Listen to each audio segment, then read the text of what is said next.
Page number 23। शब्दार्थ। संवारा यानी सजाया। अंतर, भेद या फर्क। पार्क, बाग बगीचा। कतार, पंक्ति। वर्जित, निषेध, मनाही। बच्चों बस में लिखा था ना, धूम्रपान निषेध है। कंडक्टर, परिचालक। शीघ्र, जल्दी। तपाक से, जोश के साथ, जल्दी से। पोता, पुत्र का पुत्र। प्रतीक्षा, इंतजार। राशि, रकम। आचरण, व्यवहार। सदैव, सदा के लिए। मुहावरे, गुणों की खान यानी कि बहुत गुणी। पाठ की शुरुआत में हमने देखा था ना कि जो मनुष्य है वो गुणों की खान है। पानी पानी हो जाना, इस मुहावरे का अर्थ है बहुत ही लज्जित हो जाना। आइए अभ्यास देखते हैं। एक, सोचकर बताइए। आपको सोचकर बताना है। एक, ईश्वर ने मनुष्य को अन्य प्राणियों से किस प्रकार श्रेष्ठ बनाया है। इसकी चर्चा मैंने पाठ की शुरुआत में की थी कि जो भगवान है उन्होंने मनुष्य को अन्य प्राणियों से किस प्रकार श्रेष्ठ बनाया है। तो उत्तर इस प्रकार है कि ईश्वर ने, प्रभु ने मनुष्य को सोचने विचारने की शक्ति प्रदान की है। और जो मनुष्य है वह अच्छे बुरे का निर्णय कर सकता है, बोल सकता है, अपनी वाणी का प्रयोग कर सकता है। फिर मनुष्य जैसा सुंदर शरीर किसी दूसरे प्राणी का नहीं है। तो इस तरह से ईश्वर ने मनुष्य को अन्य प्राणियों से इस प्रकार श्रेष्ठ बनाया है। दो, धूम्रपान वर्जित है। कहाँ कहाँ लिखा होता है। इसका उत्तर इस प्रकार होगा, धूम्रपान वर्जित है यानी कि मनाही है, रोक है धूम्रपान। ये कहाँ पर पढ़ा था बच्चों, हमने पाठ में ही पढ़ा था ना। जी हाँ, कि बस में लिखा था धूम्रपान वर्जित है। तो यह कहाँ कहाँ पर लिखा होता है, तो ऐसा बसों और रेलगाड़ियों जैसी सार्वजनिक वाहनों में लिखा होता है।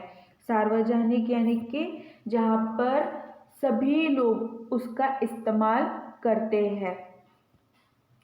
अस्पतालों में, सिनेमा गृहों और दवाखानों में भी धूम्रपान न करने की चेतावनी दी जाती है। फिर बाग बगीचे, पुस्तकालय, प्रतीक्षालय, धर्मशाला आदि जगह पर धूम्रपान वर्जित है ऐसा लिखा होता है। 3, फूल सबको अच्छे क्यों लगते हैं। उत्तर, फूल बच्चों सबको ही अच्छे लगते हैं। इसका एक कारण है। सबसे पहला तो वह खुशबू देता है। फूल जो प्राकृतिक गहनों के काम आता है। फिर फूलों से आपने देखा होगा कि जब त्योहार होता है तो उसके तोरण, उसकी माला बनाई जाती है। माला बनाकर भगवान को अर्पित की जाती है। फिर फूलहार का उपयोग किसी विशिष्ट व्यक्ति का सम्मान करने के लिए भी होता है। तो इन गुणों और उपयोग के कारण फूल सबको अच्छे लगते हैं। 4, लोग कहाँ कहाँ कतार में खड़े रहते हैं। कतार यानी पंक्ति, लाइन में खड़े रहते हैं। तो सबसे पहले उत्तर इस प्रकार है, लोग ट्रेन में, सर्कस, प्रदर्शनी और सिनेमा के टिकट के लिए कतार में खड़े रहते हैं। इसके अलावा जो राशन की दुकानें होती है, राशन लेने के लिए लोग कतार में खड़े रहते हैं। फिर लाइट या टेलीफोन का बिल भरने के लिए, बस में चढ़ने के लिए, शहरों में मॉल में खरीदी करने के लिए, बैंक में भी लोग जो भी रुपए होते हैं वह जमा करने के लिए। और बच्चों, आप भी स्कूल में कतार में खड़े रहते हो ना? कब खड़े रहते हो? प्रार्थना के दौरान। ठीक है, आगे देखते हैं। Page number 23। दो अ विराम चिन्ह और उनके नाम की जोड़ बनाइए। तो सबसे पहले विराम चिन्ह यानी क्या? विराम चिन्ह यानी किसी भी भाषा को बोलते, पढ़ते और लिखते समय अर्थ को स्पष्ट करने के लिए वाक्यों के बीच या अंत में थोड़ा रुकना पड़ता है। इस रुकावट का संकेत देने वाले लिपि चिन्हों को विराम चिन्ह कहते हैं। बच्चों, आपने कक्षा 6 में विराम चिन्ह का अभ्यास किया था, ठीक है? तो आइए विराम चिन्ह को पहचानते हैं। 1, यह प्रश्नसूचक चिन्ह है। यहाँ पर 4 नंबर लिखेंगे, ठीक है? तो यह प्रश्नसूचक चिन्ह का प्रयोग प्रश्न वाक्य के अंत में किया जाता है। अगर कोई प्रश्न पूछता है, प्रश्न क्यों पूछा जाता है बच्चों? जानकारी प्राप्त करने के लिए प्रश्न पूछा जाता है और वाक्य के अंत में प्रश्नवाचक चिन्ह लगाया जाता है। जैसे कि मैं यहाँ पर एक उदाहरण देती हूँ। क्या तुम स्कूल गए थे? तो यहाँ पर जो क्या शब्द है, यह जानकारी प्राप्त करने के लिए और वाक्य के अंत में प्रश्नसूचक चिन्ह लगाया जाएगा। 2 नंबर, यह कौन सा चिन्ह है? यह पूर्ण विराम है। यहाँ पर 5 नंबर लिखेंगे। तो पूर्ण विराम का प्रयोग हम वाक्य पूर्ण होने पर करते हैं, यानी कि जब वाक्य का अंत होता है तब।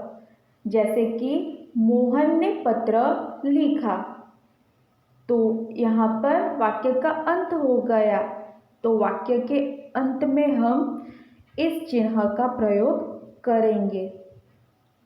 3 नंबर, यह उद्गार चिन्ह, विस्मय चिन्ह है। यहाँ पर हम 1 नंबर लिखेंगे। इस चिन्ह का प्रयोग हर्ष यानी खुशी, प्रशंसा, दुख, आश्चर्य, घृणा आदि भावों को सूचित करने वाले शब्द अथवा वाक्य के अंत में किया जाता है। यानी कि बच्चों, जब हम बहुत खुश हो या किसी की प्रशंसा करते हो या दुख हो या तो फिर कोई आश्चर्य हुआ हो, तब हमारे मुंह से अचानक जो शब्द निकल जाता है वही उद्गार चिन्ह होता है। उदाहरण के तौर पर, जैसे कि मम्मी ने आज बहुत ही अच्छा खाना बनाया था, तो खाना बहुत स्वादिष्ट था, तो तुरंत मुंह से अचानक हमारे मुंह से वाक्य निकल जाएगा, वाह क्या खाना बनाया है। तो यहाँ पर जो भी खाना बनाया है उसकी प्रशंसा की गई है, उसकी तारीफ की गई है। फिर दूसरा एक वाक्य है, छी ये कितनी गंदी जगह है, यानी कि घृणा हो रही है, अच्छा नहीं लग रहा है। क्यों? क्योंकि वह गंदा है, इस वजह से। आइए 4 नंबर, यह चिन्ह अल्प विराम का है। यहाँ पर हम 6 नंबर लिखेंगे। अल्प विराम यानी वाक्य पढ़ते समय जहाँ थोड़ी देर के लिए रुकना हो वहाँ इस चिन्ह का प्रयोग किया जाता है। उदाहरण के तौर पर विज्ञान, गणित, भूगोल मेरे प्रिय विषय है। 5 नंबर, यह अवतरण चिन्ह है। यहाँ पर हम 2 नंबर लिखेंगे। अब अवतरण चिन्ह का प्रयोग देखते हैं। जब किसी के कहे गए शब्दों को ज्यों का त्यों लिखना हो तब इस चिन्ह का प्रयोग किया जाता है। जैसे कि सुभाष चंद्र बोस ने कहा, तुम मुझे खून दो, मैं तुम्हें आज़ादी दूंगा। सुभाष चंद्र का एक वाक्य उन्होंने कहा था जो बहुत प्रसिद्ध हुआ था, तुम मुझे खून दो, मैं तुम्हें आज़ादी दूंगा। तो यह जो नारा है वह नारा हम अवतरण चिन्ह के अंदर लिखेंगे। 6 नंबर, यह योजक चिन्ह है।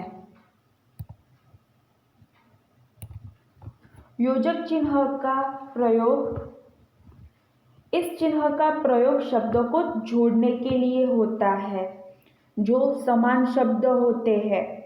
जैसे कि माता पिता, तो माता पिता के बीच में योजक चिन्ह का प्रयोग होगा। सुख दुख, इसके बीच में भी योजक चिन्ह का प्रयोग होगा। ठीक है बच्चों,